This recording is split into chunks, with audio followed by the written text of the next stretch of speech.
There's no feeling more intense than starting over. If you deleted your homework the day before it was due, as I have, or if you left your wallet at home and you have to go back after spending an hour in the commute. If you won some money at the casino and then put all your winnings on red but it came up black. If you got your best shirt dry cleaned before a wedding and then immediately dropped food on it. If you won an argument with a friend and then later discovered that they just returned to their original view. Starting over is harder than starting up. If you're not ready for that, like if you've already had a bad day, then what you're about to go through might be too much.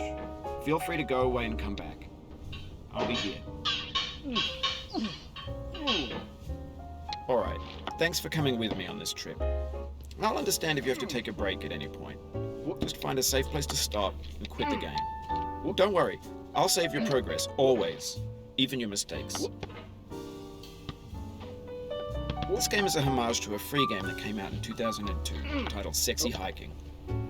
The author of that game was Jazuo, a mysterious Czech designer who was known at the time as the father of B games. And B games are rough assemblages of found objects. Designers slap them together very quickly and freely, and they're often too rough and unfriendly to gain much of a following. They're built more for the joy of building them than as polished products. In a certain way, Sexy Hiking is the perfect embodiment of a B game. It's built almost entirely out of found and recycled parts, and it's one of the most unusual and unfriendly games of its time. In it, your task is simply to drag yourself up a mountain with a hammer. And that act of climbing, in the digital world or in real life, has certain essential properties that give the game its flavor.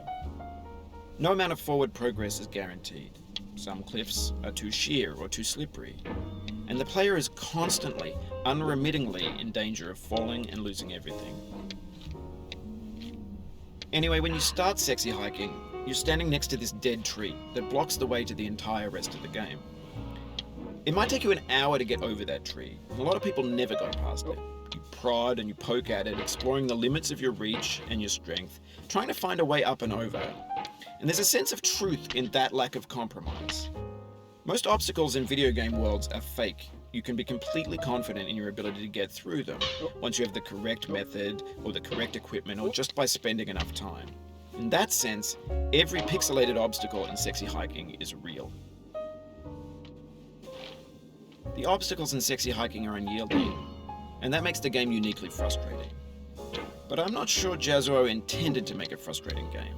The frustration is just essential to the act of climbing, and it's authentic to the process of building a game about climbing.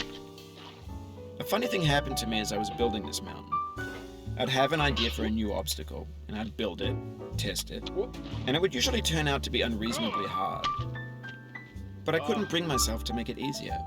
It already felt like my inability to get past a new obstacle was my fault as a player rather than as a builder. Imaginary mountains build themselves from our efforts to climb them, and it's our repeated attempts to reach the summit that turns those mountains into something real.